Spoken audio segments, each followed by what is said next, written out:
Hello everyone, এই ভিডিওটা হচ্ছে আমার দিদিভাই এবং দাদাভাইয়ের 13 ইয়ার্স কমপ্লিট অ্যানিভার্সারির একটা ছোট্ট সেলিব্রেশনের ভিডিও। হ্যাঁ, আমি রেডি হয়ে বাড়ি থেকে বেরিয়ে ডিরেক্ট দিদির বাড়িতে গিয়ে আবার ফোনটা অন করলাম।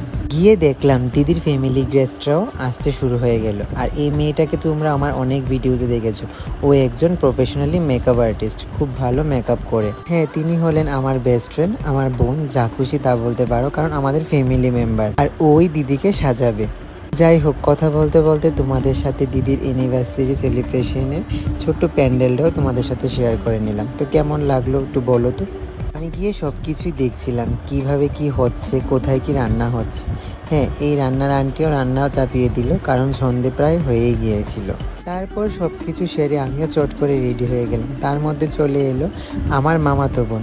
তো সে আসলো, আমাকে বলল তোদেরকে রাখি দেওয়া বাকি আছে, তো তোদেরকেও রাখিটা দিয়ে ফেলি। তাই আছে না, এক গুলিতে দুই শিকার। তো এই অনুষ্ঠানেও আসলো আর আমাকে রাখিও দিয়ে দিল।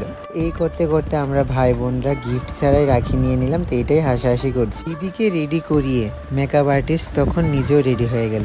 তো তখন আমরাও ফটো ভিডিও নিচ্ছিলাম আর আমার ভাগ্নে এসে ভিডিওটা নষ্ট করতে গিয়েছিল। পাশে ছিল আমার মা। হ্যাঁ, এই যে ছোট্ট পুচকিটাকে দেখছেন, তার নাম আরাধ্যা, আমারই একজন ভাগ্নি।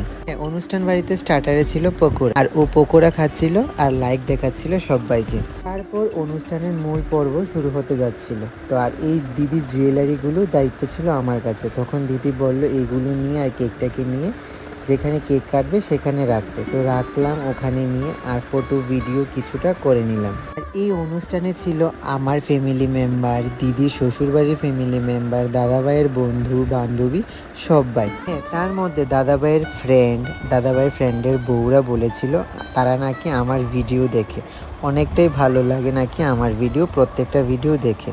তাদের সবাইকে জানাই অসংখ্য ধন্যবাদ, এইভাবেই সাপোর্ট করে যেও আমাকে। কথা বলতে বলতে তারপর দিদি দাদাভাইকে গিফট পড়াচ্ছে আর দাদাভাই দিদিভাইকে গিফট পড়াচ্ছে। তো এর মধ্যে ছিল তাদেরও একটা ছোট্ট ফটোশ্যুট। গিফট দুজনকেই দিয়েছিল। দাদাভাইয়ের হাতে আংটি থাকলেও দিদিভাইয়ের গলার চেনটা খুব সুন্দর মানিয়েছিল দিদিভাইকে, যদিও পছন্দটা আমারই ছিল। দিদি বলো বা দাদাভাই, বাকি ফ্যান্সরা, মা বাবা সবাই আমার থেকে একটু সাজেশন নিয়ে নি যে কি পড়লে কি ভালো লাগবে। তারা সবাই বলে আমার নাকি এইসব সেন্সটা একটু ভালোই কাজ করে। যাই হোক, নিজেরও একটু প্রশংসা করে নিলাম। তো কথা বলতে বলতে দিদিভাই ওইদিকে কেক কেটে ফেললো, আর দিদিভাই দাদাভাইকে কেক খাওয়ালো, দাদাভাই দিদিভাইকে কেক খাওয়ালো। এখন তাদের ছেলেকে কেক খাওয়াচ্ছে, মানে আমার ভাগ্নিকে। হ্যাঁ, এখন যাদেরকে দেখছো তারা হলো আমার সব বোন, দিদি সবাই। তো তারা নাকি আমার ভিডিওতে আসতে চায়, কারণ আমার ভিডিও দেখে। কবে থেকেই বলছিল যে আমার ভিডিও পার্টে কবে থাকবে, কিন্তু আমারই আর সম্ভব হয়ে ওঠে না তাদেরকে আমার ভিডিও পার্টে নিতে। আর আমার তাদের সাথে দেখাও হয় না। ছিল আমার মাসি, মেসো সবাই, ভাই, দাদা, বোন সবার সাথে কথা বলে এসে দেখি আমার ফ্রেন্ড, আমার ভাইরা এখানে স্টার্টারে সব কিছু রেডি করে দিচ্ছিল হাতে হাতে। যদিও বা ক্যাটারিং ছিল, তো তখন হাতে হাতে করে দিতে কারোরই কোনো মানা নেই। তো এখানে ফ্যামিলি ফটো হচ্ছিল দিদিভাইয়ের শ্বশুরবাড়ির লোকজনদের নিয়ে।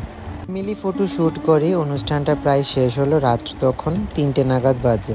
তো এই গিফটটা দিদিভাই শ্বশুরবাড়ির একজনের তরফ থেকে দিয়েছিল। উনিও দেখতে চেয়েছিল গিফটটা কেমন। এখন আমাকে বলছিল গিফটটা অন করে দেখাতে, তো আমিও দেখাতে শুরু করলাম। তো যাই হোক, ভিডিও কেমন লাগলো জানিও আমাকে। এটাই ছিল দিদিভাইয়ের অ্যানিভার্সারির ছোট্ট একটা ভিডিও। আসবে আনবক্সিং গিফটের